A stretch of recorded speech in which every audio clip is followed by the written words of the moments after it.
Magandang araw mga ka-aerial defense, may ibabahagi na naman ako sa inyo. Dahil ngayong araw na ito ay may pag-uusapan tayo tungkol sa ating depensa.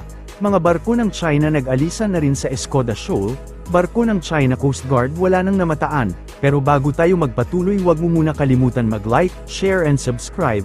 Mag-comment ka na rin kung taga saan ka para alam namin kung saan umaabot ang aming video. Nilisan rin ng maraming barko ng China ang Escoda Shoal kasunod ng pag-pull out ng BRP Teresa Magbanua sa lugar.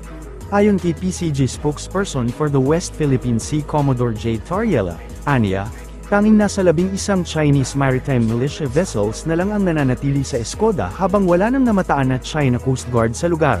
Samantala, base sa monitoring naman ng Philippine Navy, sa loob ng isang linggo nasa kabuuang 55 militia vessels, 5 Chinese warships at 8 CCG vessels ang namataan sa Escoda Shoal.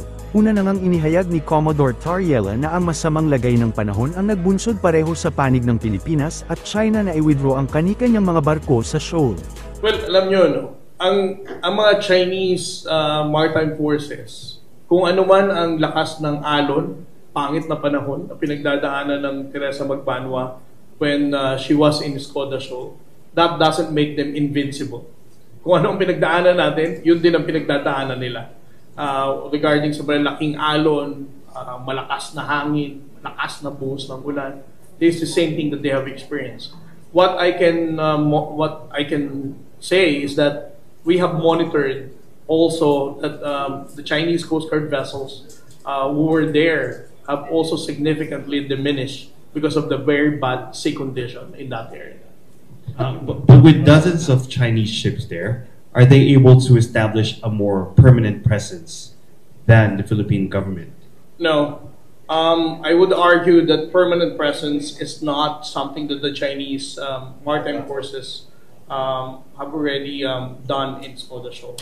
As I said, when Teresa Magbanua departed Escoda Shoal, the Chinese forces are also subjected to that bad weather condition. It's not just 9701 who left Escoda Shoal. We can document that even the Chinese have also left because of that very bad weather condition. And there's dozens of Chinese ships there. You know, you mentioned that the area is much larger than the Scarborough Shoal. So despite the presence of dozens of Chinese ships there, those dozens of Chinese ships, maritime militia, Coast Guard, Chinese Navy, they're not going to be enough, in your opinion, to block the Philippine Coast Guard from entering the shoal. Yesterday, the only number of vessels that were there is down to 11. 11 Chinese maritime militia. There were no Chinese Coast Guard vessels. There were no hospital ship, no PLA Navy tugboats. As of yesterday.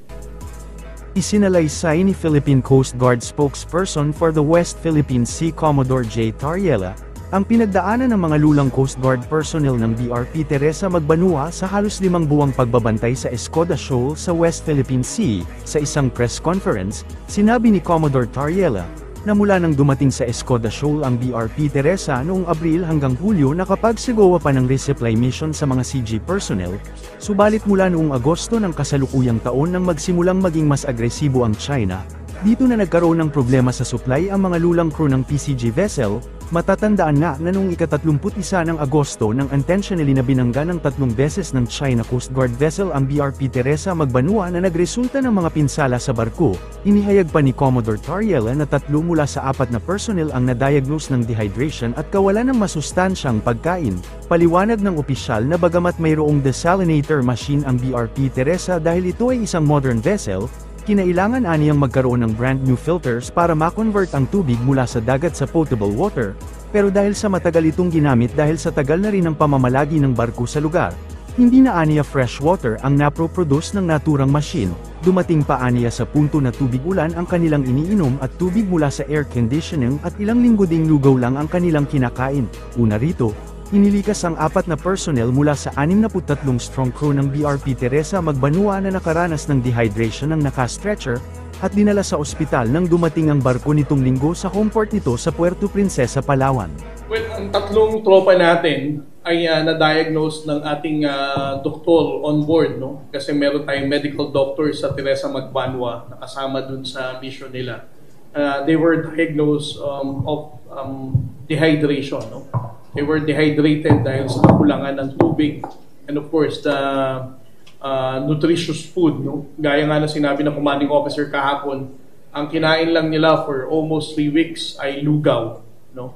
So that is one of the reasons why those 3 personnel experienced sudden weakness and even headaches. No? Kaya naka-dextrose sila.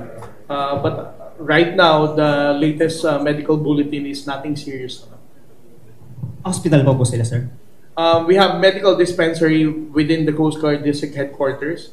And accordingly, they are attended naman ng ating mga Coast Guard doctors and nurses. At naasaayos naman na silang kalagay. Sir, could you give us a sense kung ano po yung pinagdaanan ng mga Coast Guard personnel within that 5 months po para humantong po sa ganitong kondisyon na nakita natin kahapon po? Well, kung titignan natin ang timeline natin, no? From April, May, June, July, nakakapag-resupply naman tayo ng ating personnel. It was only in August where the Chinese Coast Guard started becoming more aggressive and prevented our Coast Guard vessels, particularly the 44 meters, to do the resupply for our personnel. So, ibig sabihin, starting August, eto na yung nagkaroon na sila ng problema sa supplies nila. And with regard dun sa tubig, no? Because I was asked a while ago sa mga interviews ko ngayong umaga, ang Teresa Magbanwa is a modern vessel now. So supposedly, as a modern vessel, it can be able to generate fresh water using desalinator machine. Well, that is true. BRP Teresa Magbanwa has desalinator. But because of a prolonged stay and usage ng desalinator machine niya, it would require brand new filters, no? Para masabi natin yung kino-convert niyang salt water is potable drinking water. Dahil sa tumagal siya, hindi na siya fresh water na po-produce. Kung ang tanong mo is to at least describe, no, ng ating mga kababayang Pilipino what they went through to the point na for more than 1 month now, ang iniinom na lang nilang tubig came from the rainwater. No? At it was even mentioned by the commanding officer na they even have to, sa mga pagkakataon na walang ulan, they even have to gather water dun sa air conditioning units, no, na po-produce.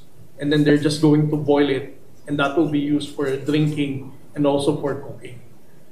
And again, eating lugaw for 3 weeks obviously is not that nutritious. I think forced by the Chinese to for us to go back, I don't think so. Hindi naman ako naniniwala mas malakas sila kay Lord para magpabagyo ng Palawan. 'Di ba? Again, it's not just the supplies that compelled us to go back to the port in Puerto Princesa. It's the bad weather condition. Supposing that it's a fair weather, it would be very easy for us, just like what Ma'am Mape said, to do airdrop or other ways, right? Because we have done it last August 28. There are other possible ways for us to sustain our stay in Skoda Show. But the bad weather condition is really the primary factor that made the commandant decide to bring Teresa Magbanwa. Para sa mas madaming update tungkol sa ating depensa, paki-follow at like muna ng aming page na nasa description na ang link. Huwag mo na rin kalimutan mag-like, share and subscribe. Pindutin mo na rin ang bell para updated kayo sa aking mga bagong video. Maraming salamat po.